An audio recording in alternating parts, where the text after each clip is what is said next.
Certo. Vamos aqui para... Acho que fechou o meu PowerPoint, mas vou abrir aqui para vocês rapidinho.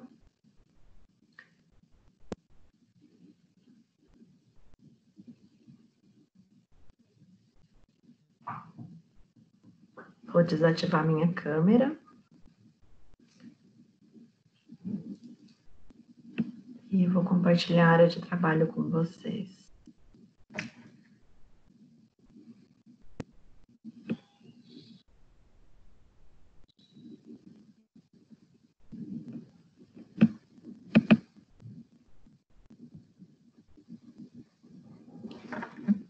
Vocês estão conseguindo ver aí? Ver o que a Luciana está me dando de notícia. Ainda sem compartilhar? Vamos ver se chega agora, Lu. Ok.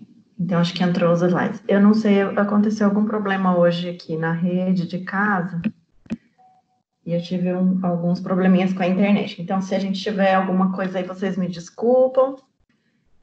Mas vamos seguir aqui para a gente poder cumprir o nosso cronograma. Vou colocar aqui na tela inteira. Eu acho que acabou abrindo 2 arquivos, mas não tem problema nenhum. Então, o que nós vamos falar hoje é continuar falando, né, da comunicação alternativa, será a nossa parte 2. E eu vou começar com vocês aqui falando sobre as pistas visuais, né? Então, quando a gente fala de comunicação alternativa, não significa que a gente vai usar só figuras, né? A gente pode usar figuras, a gente pode usar o toque, a gente pode fazer o visual, o auditivo, a leitura, né? Então, o que a gente usa como pista visual para criança com deficiência, né? Criança de inclusão, se a gente está falando aí de um autista que tem uma deficiência visual, a gente vai ter que trabalhar com o braille, né? Para que ele possa ler através do toque. E a partir daí a gente ensinar as formas de comunicação para essa criança. O que eu trouxe para vocês de pista visual nesse primeiro slide é o lavar as mãos, né? Em tempos de Covid e de higienização permanente, eu acho que é muito interessante a gente ter esse quadro. Em todas as clínicas que eu frequentei ao longo desses anos de terapia do Gabriel, nas escolas, a gente procurou colocar um quadrinho muito simples, em que a criança pode visualizar tanto a imagem quanto a escrita, né? Se a gente tem uma criança que ainda não lê, pela imagem ela consegue identificar quais os movimentos ela precisa fazer e como fazer, né? Então, aí, estas seriam os que a gente chama de pistas visuais, né? Você dá uma pista, obviamente que aí não tem todos os movimentos, como aqueles quadros, né, que a gente encontra em hospitais, mas a gente tem uma pista visual resumida do que seria lavar as mãos, desde eu abrir a torneira, passar o sabonete, enxaguar, secar e estar com as mãos limpas, tá? Então, isso a gente trabalha, a gente chama de pista visual. Continuando lá na aula passada, né, que a gente falava aí de como que a gente vai lidar com o comportamento dessa criança que é não verbal, ou é verbal e não consegue se expressar direito, ou é verbal, consegue se expressar direito, mas não tem uma comunicação muito aprofundada, né, uma troca muito rica.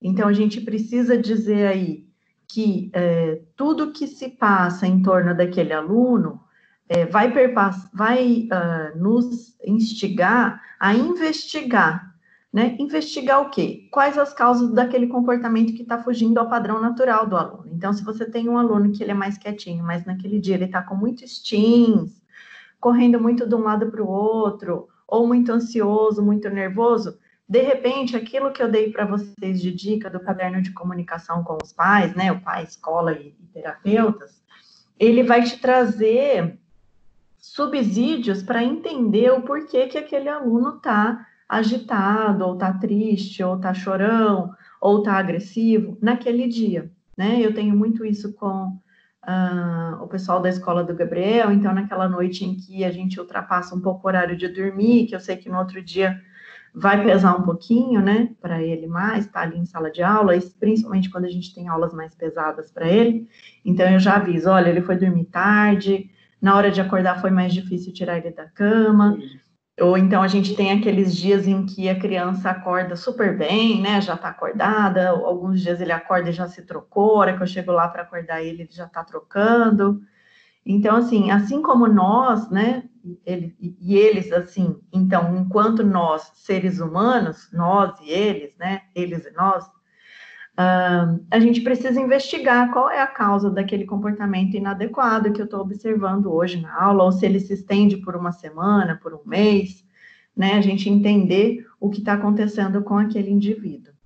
A partir daí, né, a partir do momento em que eu descubro, ou que eu tenho uma pista do que seria que está acontecendo, o que está acontecendo, ele está com visita em casa, está nascendo um dente, está com um problema na visão, tem algum problema estomacal, alguma coisa, a partir dali eu já vou traçar estratégias de apoio para essa criança. De que forma? Eu vou trabalhar a rotina, ou seja, se ela tinha uma rotina mais intensa, e eu tô vendo que aquela criança tá mais, tá doentinha, ou tá triste, ou tá ansiosa, eu vou diminuir essa rotina para que ela fique um pouco mais leve, para que ele tenha momentos de descanso maior, né? Vou estruturar essa rotina, estruturar essa presença dessa criança dentro de sala de aula, a comunicação dela com os pares, né? Vou usar um pouco mais de PECs, eu vou exigir menos que ela me transmita por via oral o que ela fala, né, o que ela está precisando, eu descanso um pouco essa mente dessa criança, uso um pouco mais de figuras, né, troca de figuras, ou então eu aumento a quantidade de dicas visuais dentro de sala de aula, na carteira e tal, e trabalhar essas estratégias de suporte daquele comportamento que está fugindo ao padrão, né, e não, assim, o castigo, né. Obviamente que a gente pode utilizar algumas formas de castigo muito leves e dizer, olha, você vai perder 2 minutos do recreio e etc. Mas eu acho que no momento em que a gente trabalha essa criança com deficiência, que tem uma alteração sensorial considerável, que tem uma deficiência na comunicação, a gente precisa de um pouco mais de tato para introduzir esse tal do castigo. Aqui em casa, por exemplo, quando o Gabriel era pequeno, e ele fazia uma arte, eu assistia muito a Super Nani, né?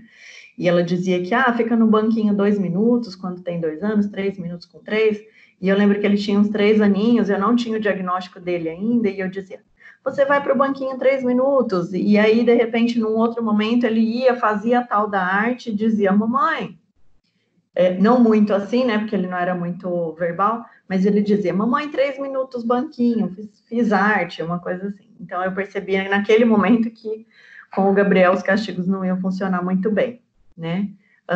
Lembrar sempre que não só a criança e o aluno, ou o indivíduo com autismo, mas todos nós, ninguém aprende de bate-pronto ou de prontidão, quer dizer, eu dou a matéria e você já adquiriu aquele conhecimento, já absorveu tudo aquilo que eu queria te passar, tá? A gente precisa tomar um pouquinho de cuidado com os níveis de exigências. Eu percebo isso muito até dentro da minha própria casa, em que, num determinado momento, alguém vem, chega e fala, olha, mas ele devia estar fazendo isso, né? E enquanto que aquela pessoa está ali, num momento único, que não conhece uma rotina que essa criança tem, e de repente está exigindo que ela tenha uma atitude que talvez nem ela teria, né? A gente não pode trabalhar a nossa vontade com o aluno. É óbvio que nós vamos trabalhar com muita vontade, mas não significa que aquele aluno vai responder para a gente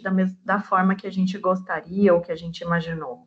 E lembrar sempre que cada conquista, desde que seja a menor delas, já é uma grande conquista quando a gente fala de um indivíduo que tem alterações no seu desenvolvimento. São alterações globais, como a gente disse lá no começo das nossas aulas.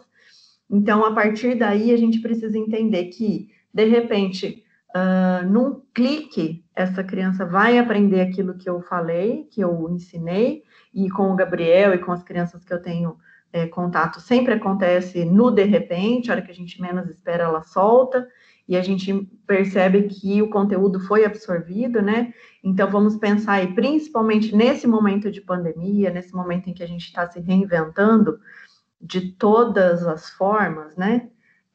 Que esse aprendizagem, que esse estágio de aprendizagem, ele não seja muito exigido, né? Não seja, assim, uma coisa que você quer que 100% aconteça e tudo mais. Mas que sim, a gente tem esse relacionamento diferenciado, que a gente busque acumular o conhecimento, evidentemente, mas que ele tenha um nível de exigência um pouquinho menor, um pouquinho mais baixo, para que a gente consiga vibrar com as pequenas conquistas, né? Eu acho que é muito por aí, é vibrar com as pequenas conquistas, porque elas vão se amontoando, elas vão se somando, e os professores de matemática aí, então, que o digam, né?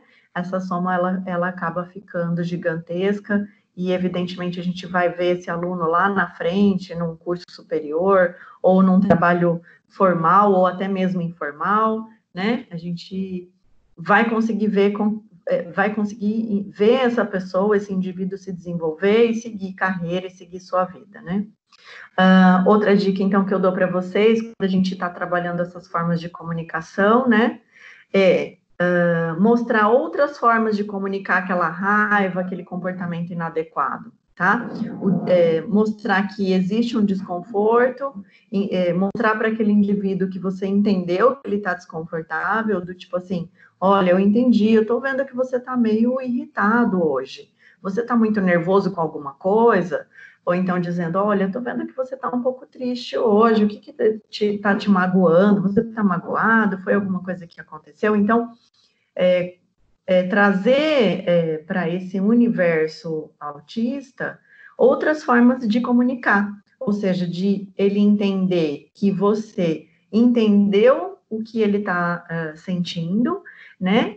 Que esse sentimento é real, ou seja, ele conseguiu nomear a partir do momento que você deu essa dica verbal para ele, né? E que você está ali para dar o suporte que ele precisa, tá? Alguns sentimentos vão causar maior dificuldade na comunicação, evidentemente.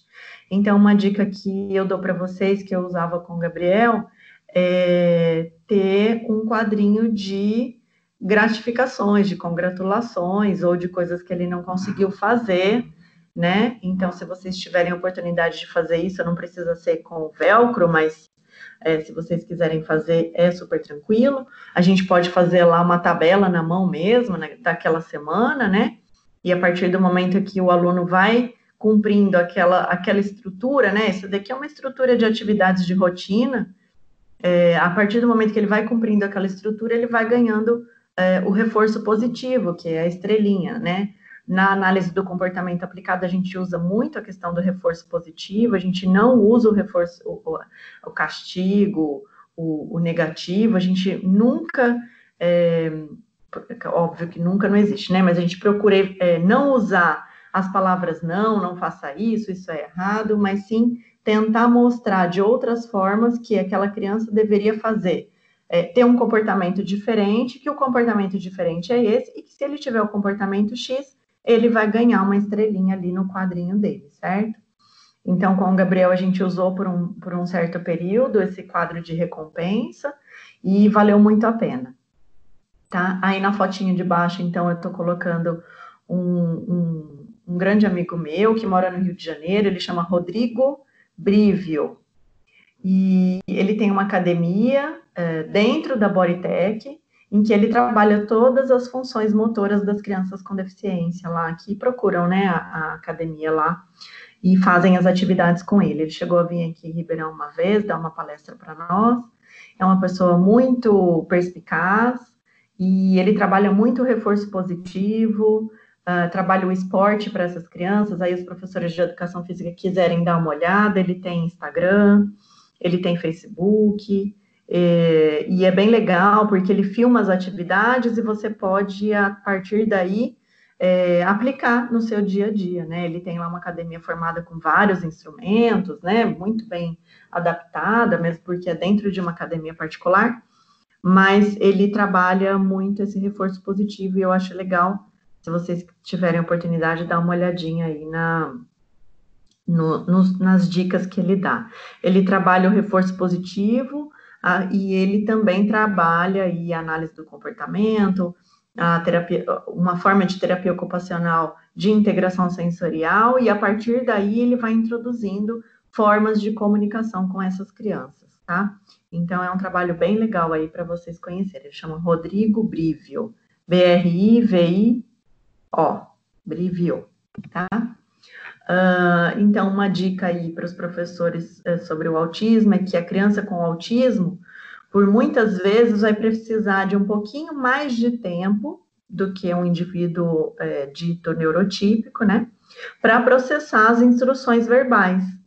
Por quê? Porque a partir do momento que o aluno com autismo recebe uma ordem verbal, ou até mesmo um comando visual, ele precisa processar aquilo de uma forma, da forma com que os outros sentidos, né, os outros sensoriais dele não impeçam que ele escute ou que ele veja, né, porque como eu disse para vocês, o sensorial do autismo é muito desregulado, ele é muito exacerbado, então ele enxerga demais, ele ouve demais, ele quando vai falar o barulho é muito alto, então ele precisa fechar um canal. Então, enquanto você diz, o cérebro dele precisa entender que você está dando um comando verbal e ele vai precisar fechar o canal visual para que ele possa, então, processar aquele comando e processar aquela instrução. Então, é ter um pouquinho mais de paciência, às vezes ele não vai responder de pronto, como as outras crianças, né? Mas ele, por muitas vezes, vai acabar, então, te dando uma resposta muito positiva.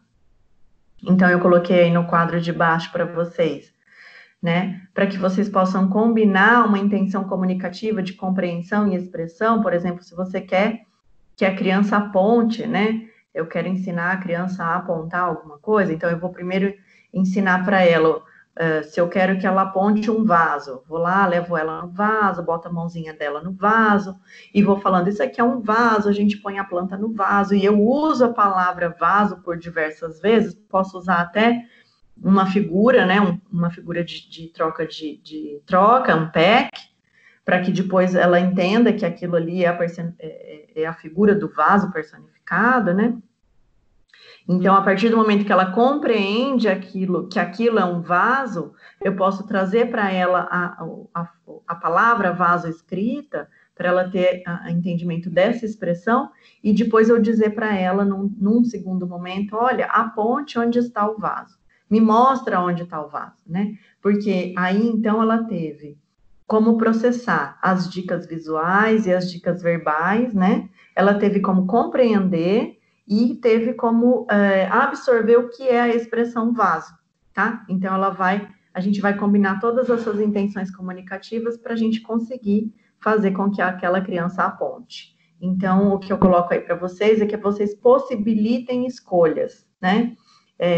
Dessas intenções comunicativas, ou seja, vocês vão observar o seu aluno e vão ver, esse meu aluno, ele responde mais quando eu uso PECs com ele responde mais quando eu uso dicas verbais, quando eu uso comandos curtos, ou eu uso um comando mais alto e outro mais baixo, quando a minha voz está mais baixa. Então, assim, é evidente que cada aluno vai funcionar de uma forma diferente, né?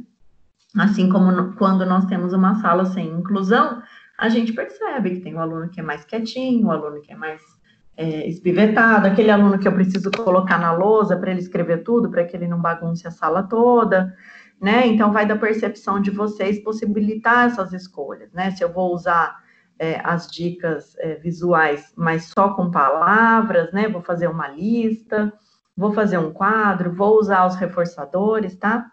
E aí, a partir daí, vocês podem conduzir o aluno a fazer o que vocês desejam, dando as opções corretas, ou seja, eu tenho, por exemplo, aí que eu coloquei, eu quero que o aluno pegue um lápis de cor, né? Então, você mostra o lápis, os lápis, né? Todos os lápis, e pergunte, verde ou azul?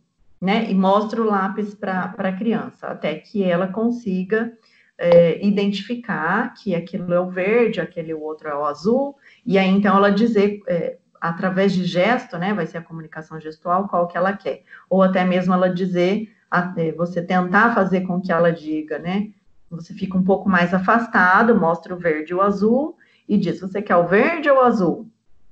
Né? Ou então, se é uma criança com pouca oralidade, você não diz o você quer, né? Você diz só o verde ou azul. E aí mostra o lápis e tenta fazer com que aquela criança entenda esse comando. Então, o comando mais curto é isso. Ao invés de eu dizer, fulano, vai lá e pega o lápis de cor que você quer, tem o verde, tem o azul, né? Então, a gente encurtou esse comando para verde ou azul e mostrar o lápis. Então, a gente tem um comando verbal, né, que é uma intenção comunicativa verbal, e uma intenção comunicativa visual. Eu não precisei usar o PEX, porque eu tinha um objeto, e quando eu uso o objeto, né, na sua forma, vamos dizer assim, na vida real, ele fica muito mais fácil de compreensão, né, e fica muito mais fácil a comunicação.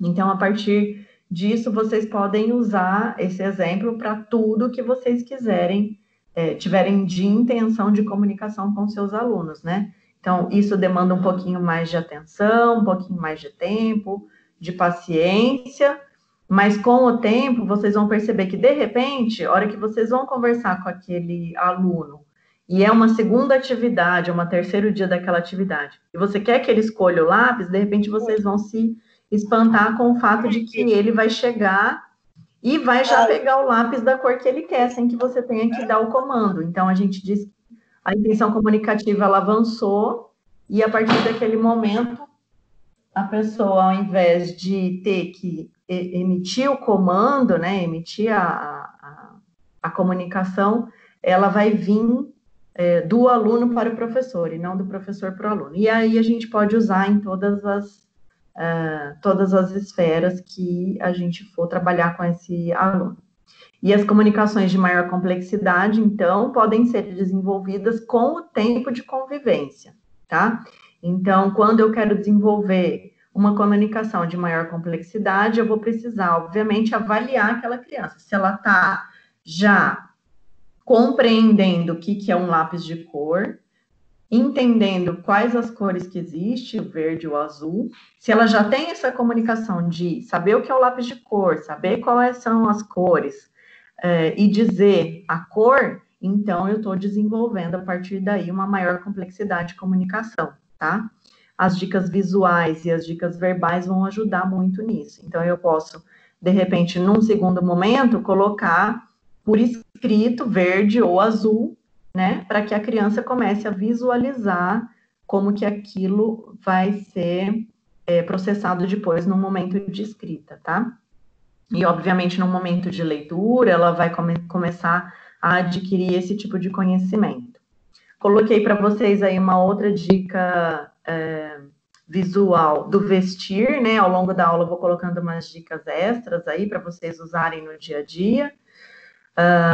Então, aí a setinha colocando de que forma que você veste a calça, que não é de cima para baixo. Então, o autismo, ele provoca uma dificuldade muito grande de compreensão desses movimentos básicos, porque, como eles não têm muito contato visual, o processo de imitação da criança autista, ele é bem atrasado. Então, vocês vão perceber que uma criança autista, ela não fica parada num canto, porque ela está fechada no mundo dela, como todo mundo diz, né? Ela fica parada porque o processo de visualização, contato visual e imitação no cérebro deles funciona de forma diferente do cérebro neurotípico, né? Então, para eles poderem entender que visualizar e imitar significa que eu vou conseguir alcançar o mesmo objetivo que o meu amigo, é um pouquinho mais difícil, eles vão precisar aí de uns ajustes, né?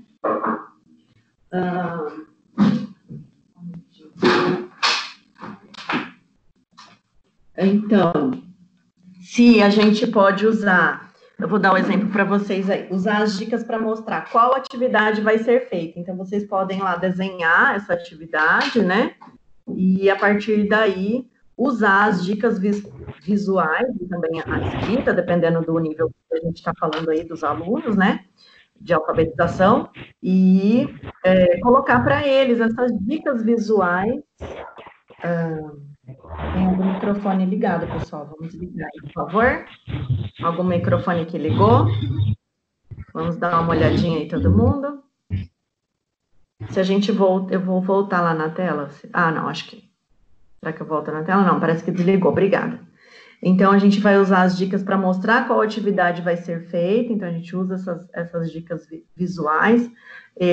Conforme a criança vai adquirindo mais consistência na comunicação e na leitura, a gente vai acrescentando aí as frases, as palavras, tá? Então, se eu vou fazer uma atividade de pintura com a criança, por exemplo, eu vou mostrar no PEX a imagem da canetinha desenhando, deu abrindo e fechando a canetinha, deu guardando no pote, por quê? Com isso, você vai criar a rotina visual que aquela criança vai executar ao longo da aula. E a partir daí você elimina uma ansiedade e você consegue criar um canal de comunicação com o seu aluno, tá? Não significa que em todos os momentos vocês vão conseguir fazer isso, mas nos momentos em que for possível, vocês vão perceber que essas dicas visuais, essas pistas, né, elas são muito facilitadoras, tá?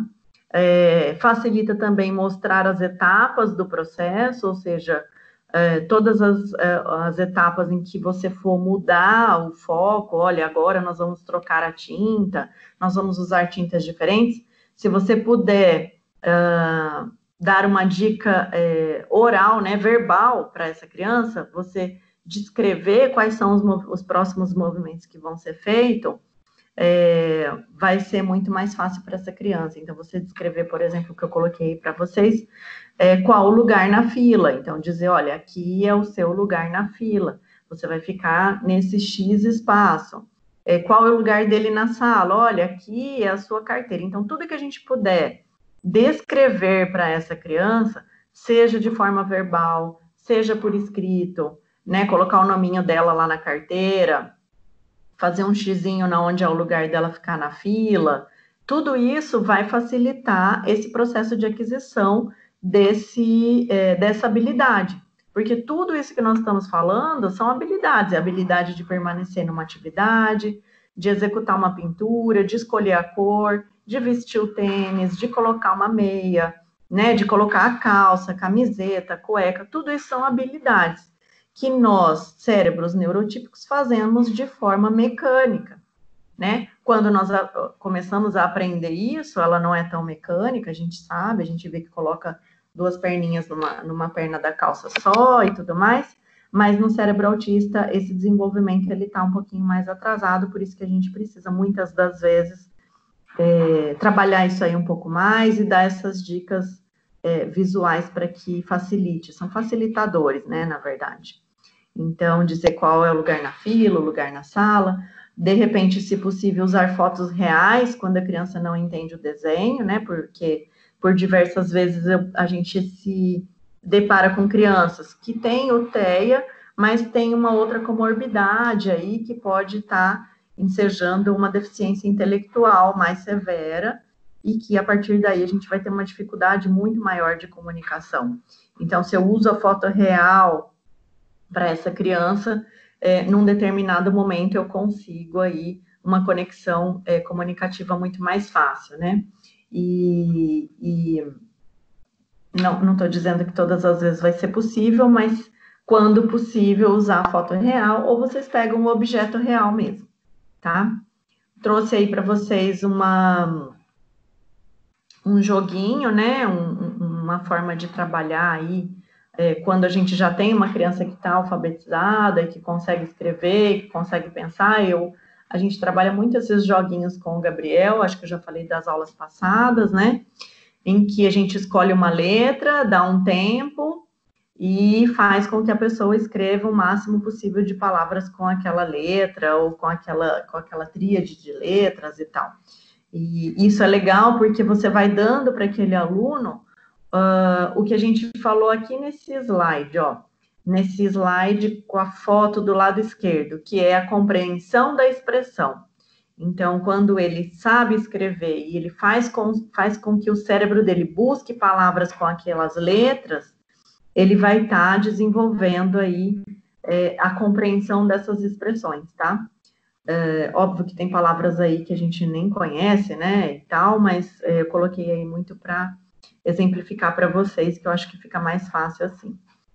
Permitir que o aluno expresse suas preferências é muito importante, porque a partir do momento que você conhece a preferência do seu aluno, ou aquele objeto que é de interesse dele, e você usa aquele objeto para adaptar o seu material, para chamar a atenção dele, você vai ter, evidentemente, um canal comunicativo maior e uma facilidade para que esse aluno possa mais facilmente estar engajado nas atividades que você propõe no dia a dia em sala de aula, né? Então, por exemplo, quando o professor da escola do Gabriel vai dar uma aula extra, né? Essa semana que vem, essa semana ele começa as provas, e a semana passada a gente começou com as aulas de suporte, né?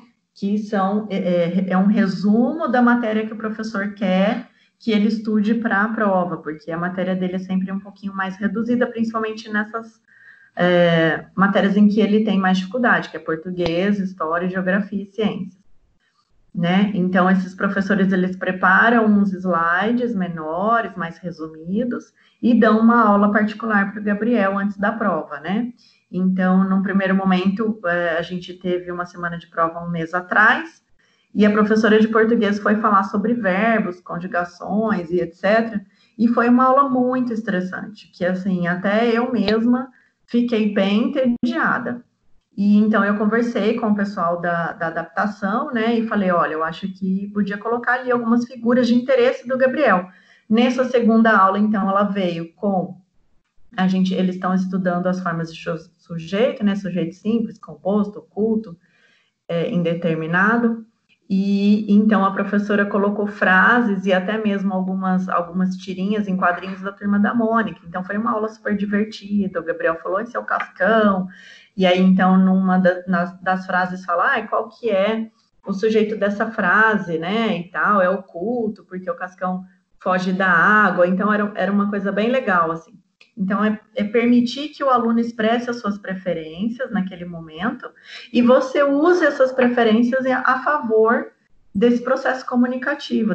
E é uma alternativa de comunicação, né? Você usar um objeto de preferência para que você obtenha a atenção do aluno, né? Para que ele possa estar mais aí interessado no que você vai falar. Ensine como escolher, caso ele não tenha a capacidade de escolher, aquele exemplo que eu dei para vocês do lápis, né? Você não pega, de repente, todos os lápis de cor, porque você vai confundir aquela criança no primeiro momento. Você pega duas cores, né? Que é aquilo que eu sempre falo, é uma simplificar o comando. Então, a gente pega só umas duas cores e mostra lá para a criança, que é o verde ou o amarelo, o azul ou o verde, né? E então você vai ensinando a escolher. Se nem isso o aluno conseguir fazer, você pode pegar na mão dele e mostrar os lápis e dizer, esse é um lápis de cor, fazer ele tocar o lápis, tocar a ponta. A gente chega aí num momento muito antes, até mesmo de uma eventual fala, né?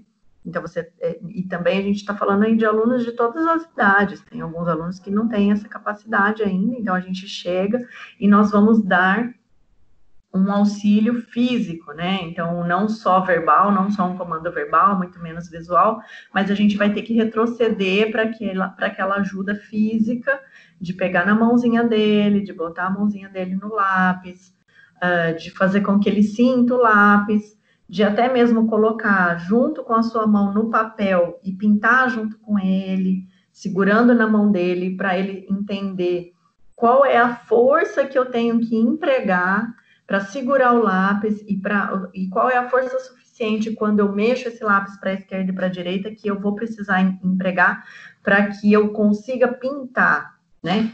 Quais os movimentos eu tenho que fazer para que esse colorido alcance todo o desenho, toda a forma e etc. Então, a gente retrocede muito mais aí, não deixa de ser um processo comunicativo, você está comunicando pelo toque junto a esse aluno, quais são as possibilidades físicas que ele tem, tá? Então, em todo momento, quando a gente vê um aluno que tem muita dificuldade dessas escolhas, de estar comunicando, às vezes é aquele aluno que precisa de uma interação mais aprofundada, mais detalhada, né? Então, você passa a ajudar aquela criança a formular, não frases, vamos dizer assim, mas a formular escolhas, para que ela consiga formular uma compreensão mínima, né? Que você dá essa pista e, ao mesmo tempo, você vai auxiliar ela a fazer o gesto, né?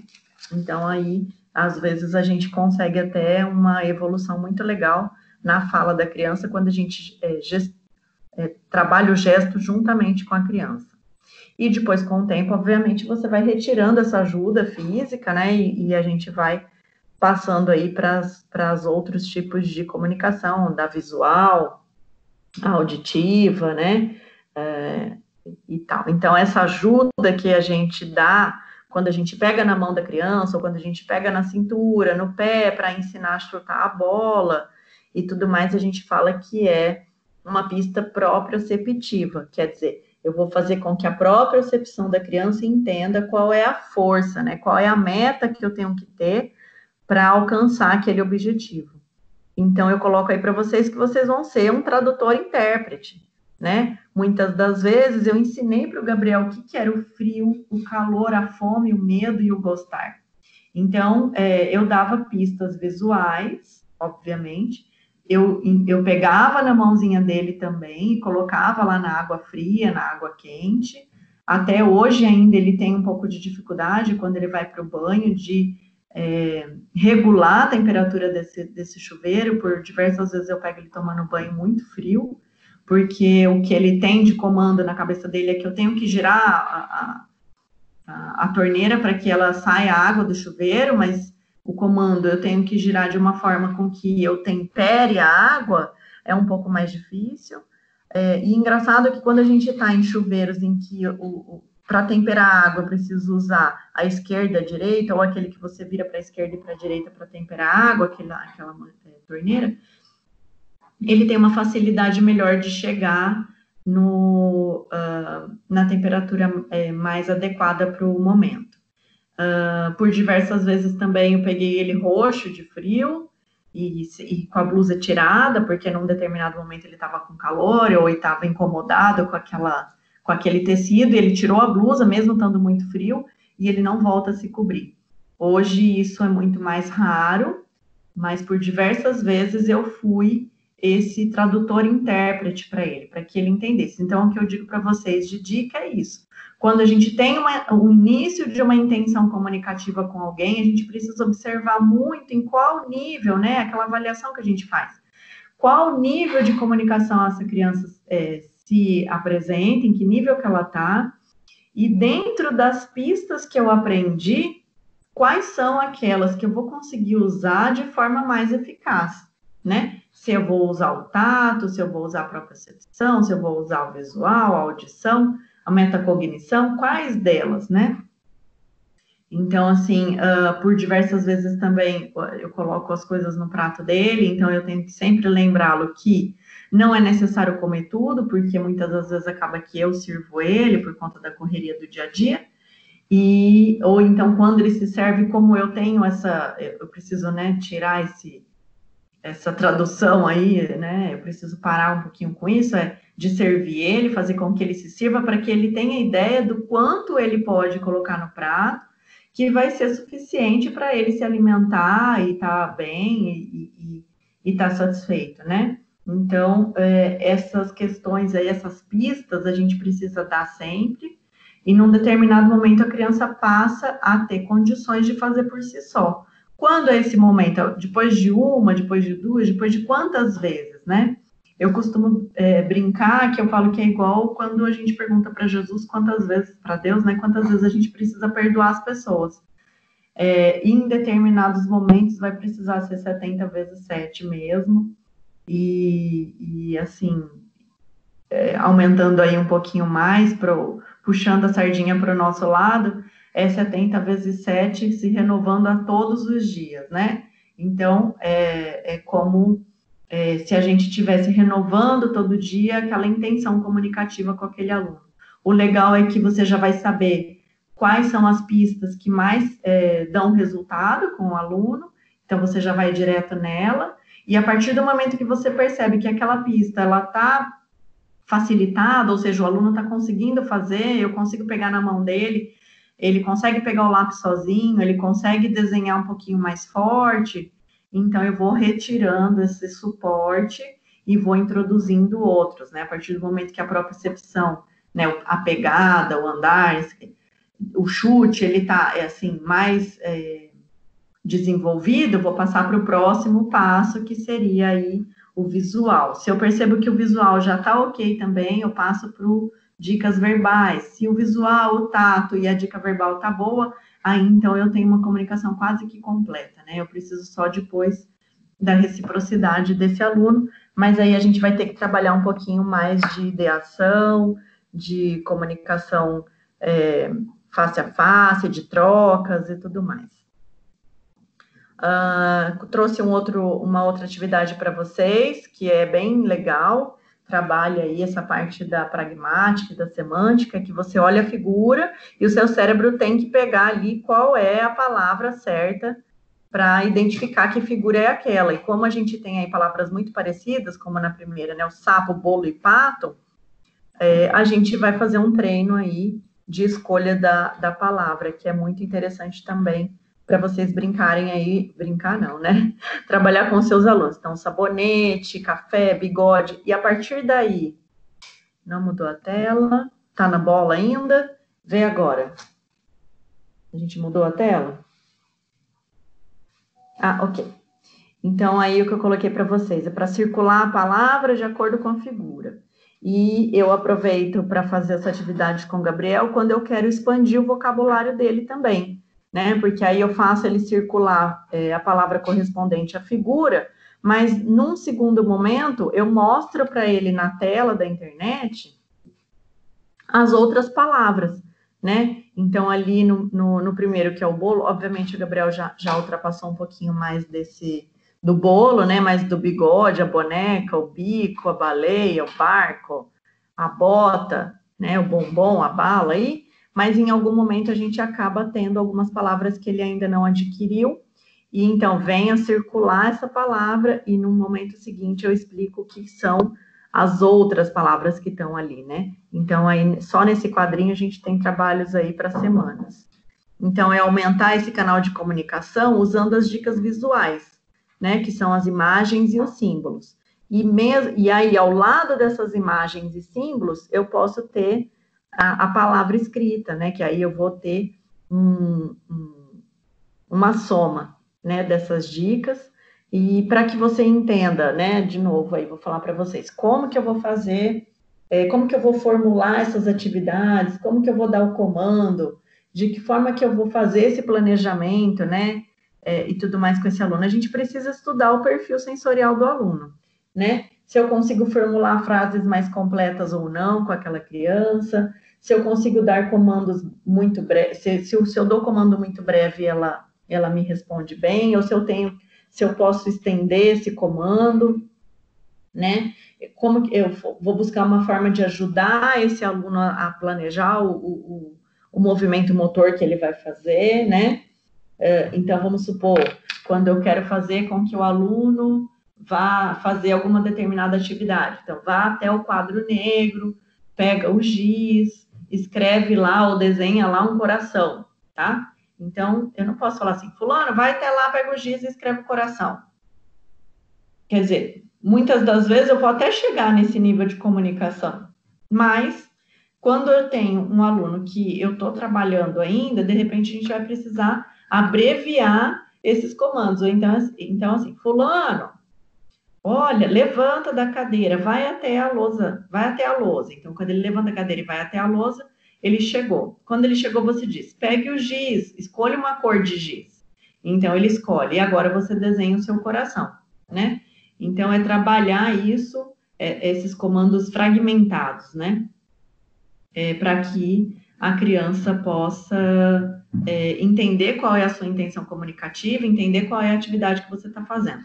Se esses comandos não funcionarem da forma verbal, eu recomendo, então, a gente voltar para a forma de dicas visuais. Então, eu coloco uma criança levantando da carteira, em seguida a criança indo até o quadro, escolhendo o giz e desenhando o coração. E aí eu tenho certeza que o resultado vai ser praticamente 100%. Vocês vão ter um resultado positivo praticamente com 100% das crianças, né? Observe se ele busca ou evita estímulos, então, às vezes, você tem a luz ali, observe se ele fica incomodado com a luz, se tem algum som que está chamando a atenção dele, né? Oferece mais daquilo que ele gosta e ajude com aquilo que ele não gosta, né? Então, se você percebe que tem alguma coisa que ele não gosta, evitar aquilo, se é possível, né?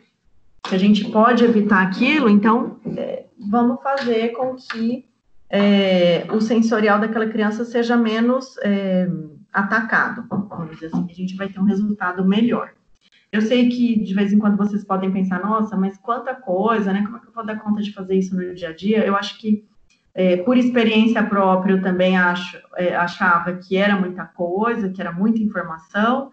Mas quando a gente coloca isso em prática no dia a dia, com o primeiro aluno, com o segundo, a hora que você está lá no 10º dia, as coisas começam a ficar um pouquinho mais mecânicas e um pouquinho mais fáceis, tá? Então, sejam persistentes, sejam positivos, né? Que vocês vão ter um feedback muito bom aí, tá?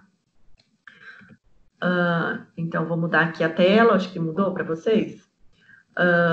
A gente pode pensar aí, por exemplo, quando a gente tem um aluno que começa a falar, né? Mudou, ok. Então, quando a gente tem um aluno que está começando a falar e a gente pode ter uma intenção comunicativa mais oral com ele, a gente pode chegar para explicar para ele, por exemplo, a palavra berço.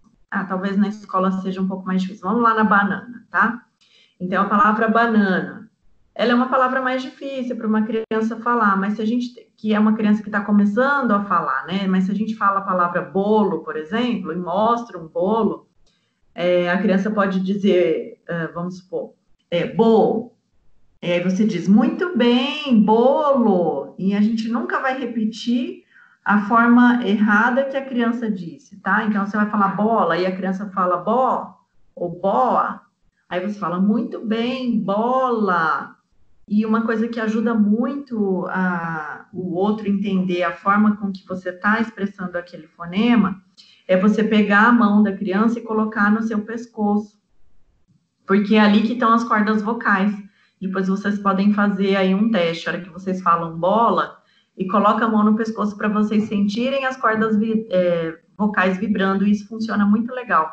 Às vezes, quando tem algum fonema que a escrita é diferente, o Gabriel não entende, atualmente, ele já vem com a mão e já coloca a mão no meu pescoço para entender, ou no pescoço de quem estiver falando, né? Então, aí, se você quer ensinar a palavra bola para a criança, você fala bola e mostra a figura ou o objeto, e no momento seguinte a criança vem e fala boa, vocês vão usar o reforço positivo, muito bem, e dizer a palavra certa, né? Bola, até que a criança chegue naquela palavra.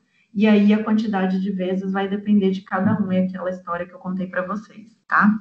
Uma outra atividade que eu trouxe aí para vocês é o de completar as palavras e ligar corretamente. Então, no primeiro momento, a criança tem que entender o que é aquela figura, saber como ela é escrita, né? E colocar ali. E num segundo momento, ela procurar na lista, tá? Então, a gente vai estar trabalhando aí esse processo cognitivo de várias formas. Ou então, quando a gente trabalha com uma criança menor, né? A gente tem um padrão menor de ligação, mas aí é os pareamentos, né? A gente vai fazer o pareamento de figuras, a gente pode fazer o pareamento de cores, mas quando eu tenho uma criança que já escreve, como é o caso do Gabriel, por exemplo, eu costumo usar umas atividades mais bem elaboradas, como essa do lado esquerdo. Quando não, a gente tem uma criança ainda que não escreve, que está muito pequenininha ainda, a gente pode usar ali as figuras. E nessas figuras que eu coloquei para vocês do lado direito, eu achei muito interessante porque ela tem as expressões. Então, a gente pode trabalhar pareamento, né, atenção compartilhada e as expressões. Então, aí, a partir do momento que ela coloca lá o quadradinho no coração, né? O quadradinho laranja que está piscando, aí você pode fazer o mesmo movimento de piscar com a criança, que aí vocês vão estar trabalhando o jogo de imitação, né? O jogo de parear. E a partir daí, a gente tem intenções comunicativas, né? Então, tudo isso que a gente está falando é comunicação alternativa, formulação de um vocabulário mais enriquecido, para que essa comunicação venha de forma mais fluida e mais fácil de acontecer, tá? Então, aí, procurar evitar e diminuir as frustrações, né? De que jeito que a gente vai diminuir essas frustrações? A gente fazendo os quadros de rotina, observando as situações em que aquela criança se encontra, se ela está mais agitada ou não. E aí a gente, assim, o que eu digo para vocês é que, inevitavelmente, nós vamos ter que lidar com a rigidez e os padrões comportamentais existentes nos indivíduos com autismo. E eu tenho alguns amigos autistas já adultos e eles me dizem, Samira, não muda. A rigidez continua, o padrão comportamental continua, a gente hiperventila, e quando a gente se depara com uma coisa que vai mudar aquilo que a gente planejou, o nosso planejamento, a gente já fica estressado, o grau de ansiedade aumenta, e não tem jeito, a gente se frustra, e não importa a idade.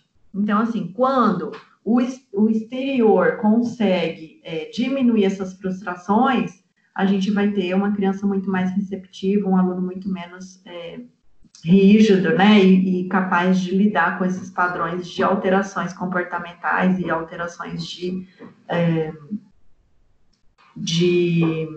planejamento, tá?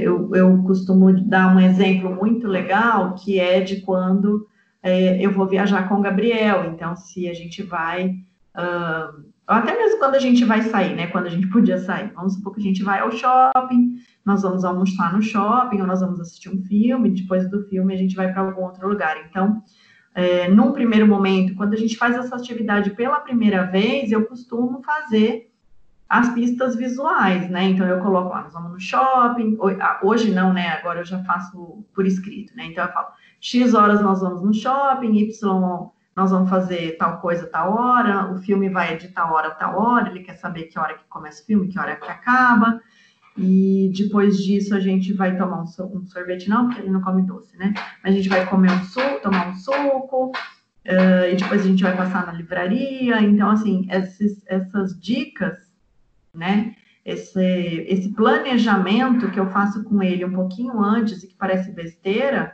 ele já diminui as frustrações do Gabriel em 50%, depois ele fica só me testando, né, ele fica perguntando que hora que o filme acaba 10 vezes, aí lá pela 5ª vez eu já falo que eu já respondi, que ele pode buscar na memória dele, né, então a gente também não pode se deixar levar, senão eles deixam a gente louco. Mas observar, se ele está num momento de frustração, se ele está num momento de difícil lidar com aquela rigidez, porque o padrão comportamental dele não é aquele, a gente observar isso e deixar ele descansar um pouquinho, mudar um pouquinho, ou dar um pouquinho mais de suporte aí para essa criança, tá? Uma comunicação diferente, um planejamento, ou etc. Então, crianças que são muito repreendidas e ouvem críticas o tempo todo, ficam frustradas e com baixa estima. E isso, né, gente, eu não preciso dizer que não é só para as crianças, somos para nós adultos, são para as crianças neurotípicas, para as crianças típicas, para as crianças atípicas, para os adultos de todas as idades. Então, sempre lembrar isso, que a gente está do lado ali de um outro ser humano, né, como nós, e que a gente pode, a partir daí, trabalhar essas frustrações de forma a observar esse indivíduo como um todo, né? Como se ele fosse eu e como se nós estivéssemos aí num momento em que eu vou compreender ele para que ele possa se acalmar e, a partir daí, a gente chegar num momento de comunicação melhor, tá? Seja confiante. Essa é a regra de ouro para todos nós. Se você tiver confiança de que você está fazendo o melhor para aquela criança, e sempre vai ser, não tenha dúvidas disso, vocês vão transferir essa confiança, né, demonstrar essa confiança para o aluno. E quando o aluno percebe que você compreende, a conexão é imediata, tá? Então, quando vocês olham que uma criança chega na sala e deu aquela conexão, ela vai procurar você todas as vezes, pode ter certeza, tá? Trouxe aí para vocês o dado da imitação, que é o que a gente falou no começo da aula, né? Que pesquisas têm revelado que melhoras na imitação aumentam o uso do olhar e da responsividade da criança autista. Então, quanto mais eu puder fazer com que essa criança brinque de imitar, né? Ou trabalhe a imitação, né? Mais eu vou ter um aumento da troca de olhares, porque para eu imitar alguém, eu preciso olhar o que essa pessoa está fazendo. Quando eu olho o que essa pessoa está fazendo, eu tenho um contato visual por mais tempo. E aí, então, o jogo da imitação transforma esse contato visual em responsividade, ou seja, em atividade. E também leva a experiências de contágio emocional e coordenação afetiva, né, permitindo o desenvolvimento de alguns aspectos de atenção compartilhada, de comunicação intencional, que é quando a criança vem intencionalmente comunicar com vocês, de empatia e jogo simbólico. Então, para vocês terem uma ideia de como a escola é importante, porque é na escola em que a gente imita tudo. A gente tem que prestar atenção em tudo para que a gente possa replicar aquilo que a escola está nos ensinando. Então, tá aí. Quanto mais jogo da imitação a gente tiver, mais vamos ter atenção compartilhada, comunicação intencional, jogo simbólico e empatia. Por essa razão, e porque é uma relação entre imitação e desenvolvimento da linguagem, a imitação é parte integrante na intervenção precoce com crianças com autismo. Então, o que eu estou fazendo quando eu pego uma figurinha do cachorro e digo, cachorro, olha aqui, cachorro, né? E a criança responde, então fala assim, me diz também, cachorro. E ela diz, chorro. Aí você diz, muito bem, e mostra a figura de novo. Olha aqui, o cachorro, né? Então, eu estou fazendo com que essa criança tenha uma conexão com o olhar e que tenha uma resposta. E a partir daí, eu estou desenvolvendo uma melhora, né? Nessa atenção e nessa comunicação intencional da criança. Então, a comunicação, aí, como eu disse no slide anterior, a escola é a que traz a maior oportunidade de comunicar. Esse tempo de Covid, nós temos a estimulação da comunicação interrompida, o que é uma pena, porque as trocas comunicacionais dentro de escolas são incríveis, né? Muitas das vezes a gente vê a criança chega em casa e faz alguma coisa ou fala alguma coisa que escutou na escola. Então, é muito gratificante mesmo essa oportunidade que a escola dá para as crianças com autismo de estender essa relação comunicacional. E por quê? Porque é ali onde existe o maior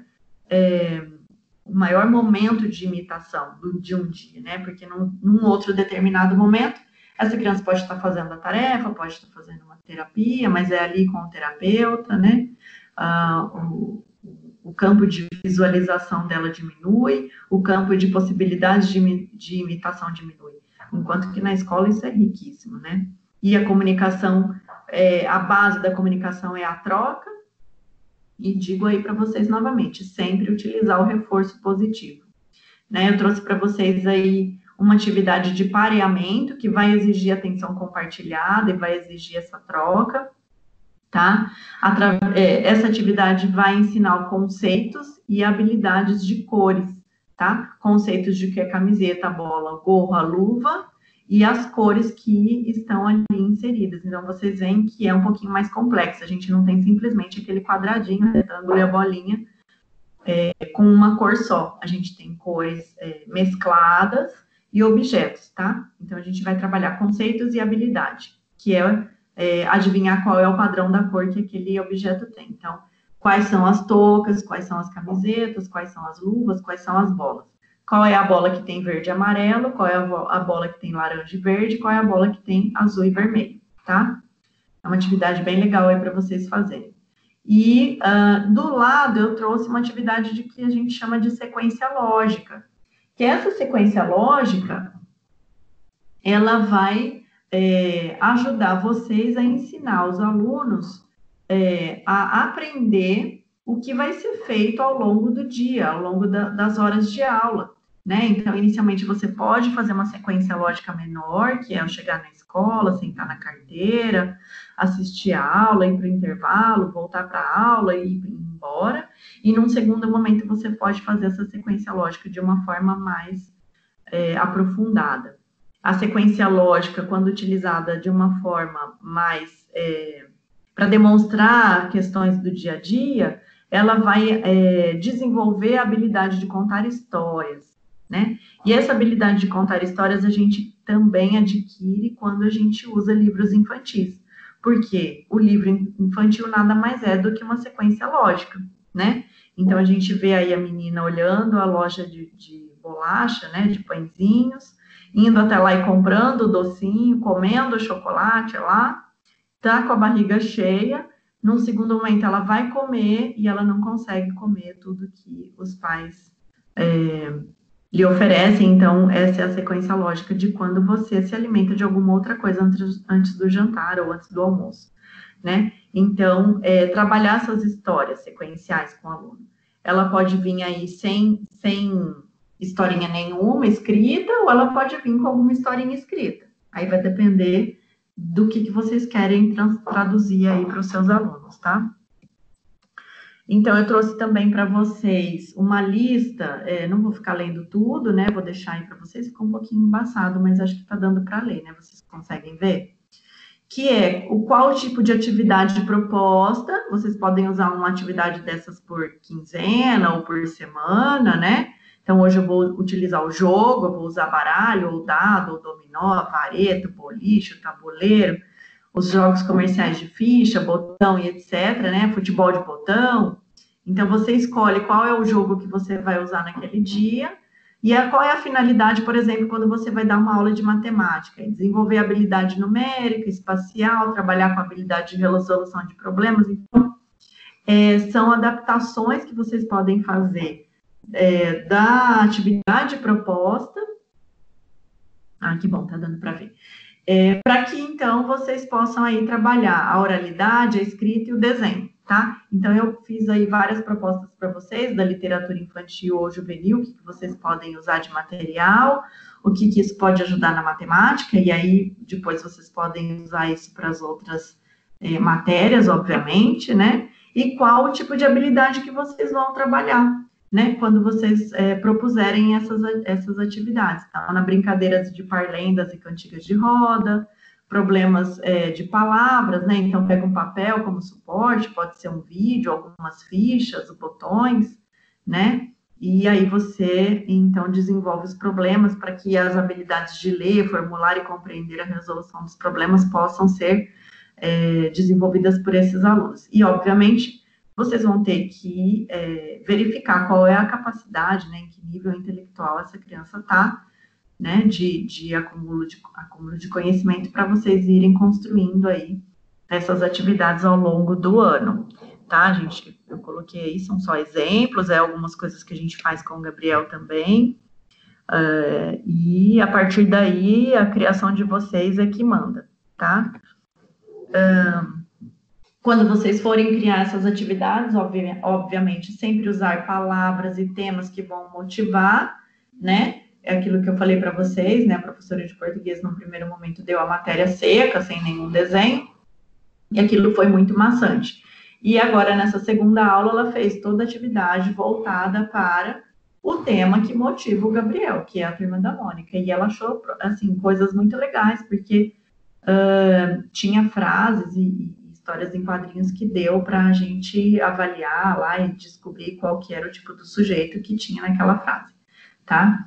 E sempre quando houver uma aquisição, né? Ou seja, eu tinha que pegar na mão do aluno. Hoje eu percebo que ele tem força suficiente para escrever ou para pintar sozinho. Então, houve uma aquisição de habilidade. O que eu vou fazer? Eu vou aumentar esse repertório, tá? Sempre pensando nisso, porque senão eu vou ficar que nem eu tô aqui contando meu defeito do servir o almoço, né? Eu estou aqui assumindo a minha culpa. Quando eu tenho a habilidade, eu não permito que aquela criança faça, que eu não aumente o repertório, né? Que aquela criança faça aquilo que ela adquiriu de habilidade, eu não vou conseguir aumentar o repertório, tá? Então, é sempre quando houver aquisição, observar que é o momento de você conseguir aumentar esse repertório. Utilizar um circuito, né? Porque você pode sequenciar as ações e repetir esses movimentos por N vezes, até que aquela criança possa fazer a atividade sozinha. Então, por exemplo, vou fazer um circuito que que eu quero que essa criança consiga fazer as atividades através de comandos mais complexos. Então, eu vou falar, você vai lá, pula um obstáculo por baixo, depois passa dentro do bambolê, depois dá a volta na cadeira, vai até a mesa, pega a bola e volta no circuito. Eu posso fazer isso, dou o comando complexo, dou o comando todo, coloco 1, 2, 3 alunos na frente daquele aluno com autismo e faço ele observar. Lembra o jogo da imitação? Então, faço ele observar bem o que os colegas estão fazendo e, num segundo momento, ele vai fazer a atividade, eu posso fazer o quê? Novamente, dar dicas menores para que ele faça o circuito. E, na volta, eu ir retirando essas dicas, né? Eu vou aumentando esse repertório. Por quê? Porque se ele adquiriu a sequência daquele comando que eu fiz, na volta eu posso tentar não falar o comando. Se não der certo, eu vou e dou mais algum comando, mas aí eu tento fazer com que a criança, na repetição, consiga executar toda a tarefa sem a ajuda externa, tá? Ou seja, ela vai aumentando o repertório gradativamente. E a ajuda que ela vai ter é dos outros colegas da equipe, né? Estimulando e tudo mais. É bem rica essas atividades de circuito. Usar a comunicação, ou seja, dar ordens e comandos curtos e claros, que é o que a gente vem falando aqui ao longo da nossa aula. Usar uma voz mais calma no momento em que ele está estimulado, ou no momento em que você vai estimular aquela criança ao máximo, né? Então, por que isso? Porque se eu uso a voz mais afobada, né, mais exacerbada, eu já estou, a partir do uso da minha voz, dando um estímulo para aquela criança. E eu não quero, eu quero que o estímulo seja aquele que eu programei, e não o meu comando, tá? Então, quando você for corrigir, usar monossílabas, né? Calma, ali faltou o L, né? Seria calma. Ou então, vamos para a cama, certo? Então, a gente diminui um pouquinho mais esse comando quando a gente usa o monossílabo, tá? E aí, ao longo das atividades que vocês vão fazendo aí com os seus alunos, vocês vão tendo algumas ideias. Uma estratégia pedagógica que eu coloco para vocês, para que vocês possam saber como que eu vou avaliar esse aluno, é isso daí. Esse quadrinho que eu coloquei para vocês. Então, buscar alguns vídeos para inserir regras sociais, né? Aí, então, eu vou usar uma pista que é a pista visual e auditiva, né? E isso vai ajudar muito. Os alunos aprendem imensos conceitos sobre o comportamento social correto através de estímulos visuais, e ali do lado você pode observar. Olha, eu usei um vídeo que mostra uma regra social de como se comportar dentro de sala de aula, né? E aí, então, aquele aluno observa aquilo e pode ter certeza que ele vai adquirir alguma coisa ali, vai ter um desempenho melhor nas próximas aulas, e ali você pode ir anotando. Então, a partir do momento que você vai anotando e que você percebe que ele conseguiu, através dessa pista que você deu, se comportar de forma adequada, então você cumpriu a sua atividade, a sua atividade proposta.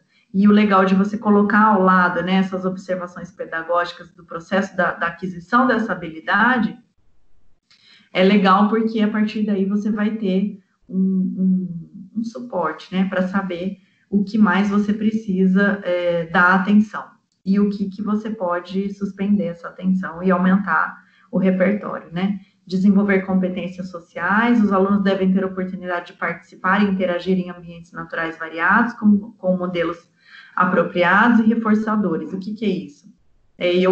Num momento que eu estou fazendo uma atividade em grupo, eu aproveitar para ensinar uma comunicação mais adequada para aquela criança, que ele vai interagir com os pares, né, e vai imitar, tá? E a partir daí vocês podem desenvolver aí essa habilidade ou observar que essa habilidade não está muito desenvolvida e até passar lá para os pais. Lembra do caderno de anotações, né? É um caderno que vocês podem dizer, olha, eu fiz essas observações e eu acho que o terapeuta pode trabalhar aí essas questões para que a gente tenha um ganho maior aqui dentro de escola, tá?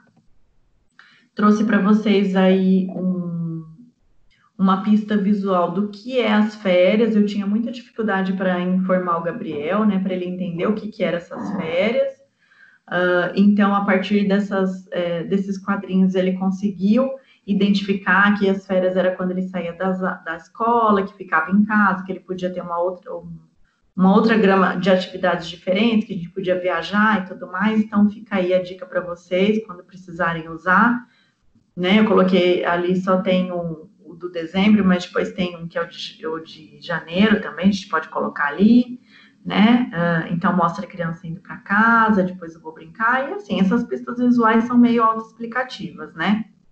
E ali, então, que em fevereiro, mês de fevereiro, volta às aulas, tá? Agora, nessa questão da Covid, eu fiz um quadrinho para ele desse, e no último quadrinho, eu acabei falando, na verdade, eu não fiz em quadro, né? A gente trabalhou o calendário do próprio celular. E no último quadrinho ali, eu coloco para ele que a gente ainda não tem como saber quando que as aulas vão voltar como presencial e tudo mais, por conta da impossibilidade aí da gripe, né, da Covid.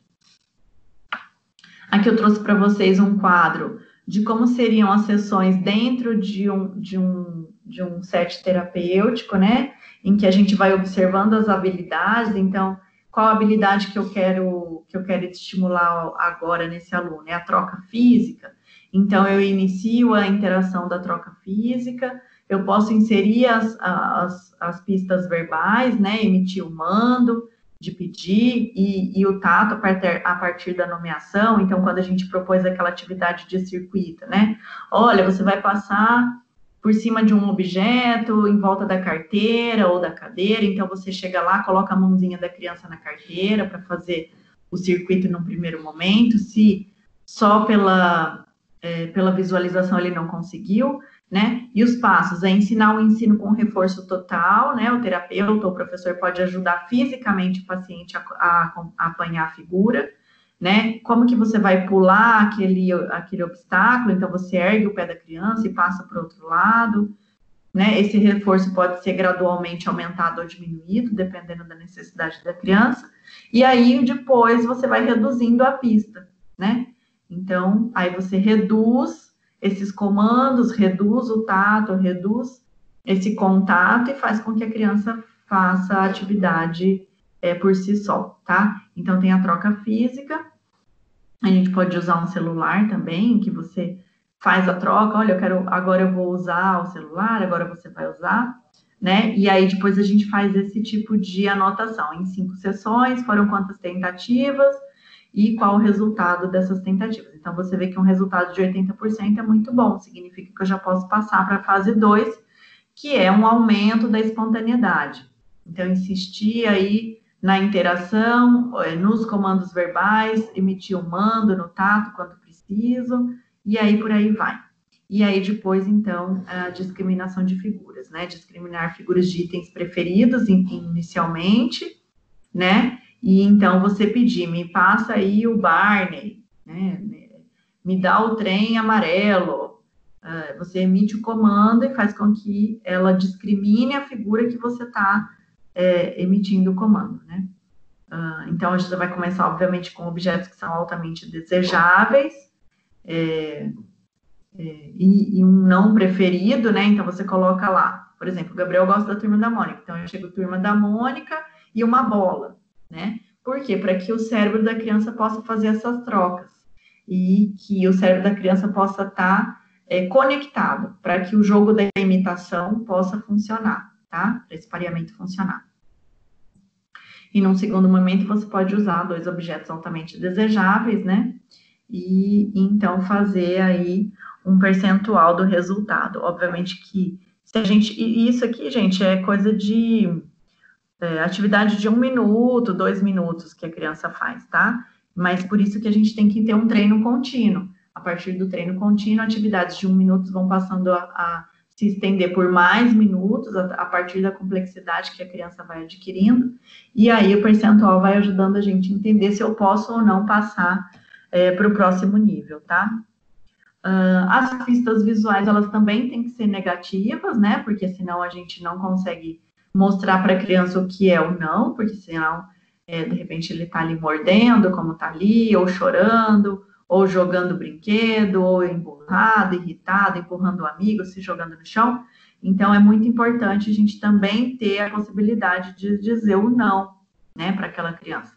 E como que eu vou fazer para eu comunicar o negativo, né, essa coisa do é proibido? É através das figuras, inicialmente, e num segundo momento pode ser por comandos verbais, por dicas verbais, tá? A comunicação está ligada ao comportamento em sociedade, está intrinsecamente ligado. Eu só consigo estar inserido em uma sociedade quando eu consigo me comunicar com ela, e comunicar, eu não digo só essa barreira de línguas, né? É uma barreira social, é uma barreira de usos e costumes. Então, qual que é o costume que se tem nos Estados Unidos? Então, eu não posso jogar lixo no chão, né? Já no Brasil, esse costume não existe, né? A regra aqui no Brasil, em regra, abra a janela do carro e joga a latinha de cerveja pela janela, né? Então, essa comunicação, ela vai depender em que ambiente essa criança está inserida, né? E quais os comportamentos que aquela sociedade entende como desejáveis ou não. O grande desafio é compreender como o autista vai se expressar. Lembra que eu falei para vocês? A gente precisa entender qual é o canal de comunicação dessa criança. E saber orientar o indivíduo no sentido de não dificultar a aceitação junto aos seus colegas, amigos e até mesmo a família. Porque, às vezes, a comunicação daquela criança, ela é visual.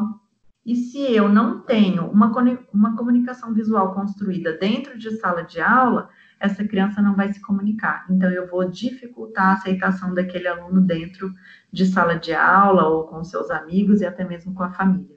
Então, sempre observar isso aí é muito importante. A gente não está querendo dizer que é uma busca pelo normalizar essas pessoas, né? Mas apontar para elas os limites necessários. Então, eu uso a figura, eu mostro que não pode jogar o brinquedo longe, que não pode empurrar o amigo, e ao mesmo tempo eu estou facilitando esse comportamento dele em sociedade, tá? Nós somos seres sociais, a gente precisa conviver e é necessário entender essas regras, tá? Então, nessas comunicações alternativas que a gente usa, a gente já aproveita, obviamente, para ensinar essas regras de comportamento em sociedade, tá? Aí eu coloquei para vocês mais algumas regras negativas, ó, cuspir no chão não pode, cuspir nas pessoas não pode, você tem que ficar calmo. E aí, então, vem o reforço, né, ó, muito bem. Então, é aquilo que eu falei para vocês, né? Oi, quem que falou? Falei que não está aparecendo nada. Ah, não está aparecendo? Vamos lá, vamos ver. Agora foi? Não. Ainda não? Vou voltar de novo. Vamos lá, foi ou não? Não. Foi aí para vocês? Ué, o que será que foi? A tela anterior de pistas visuais aparece? Ou sumiu tudo? Que aí, se sumiu tudo, eu volto lá. Será que é só para mim? Faz tempo que não aparece nada.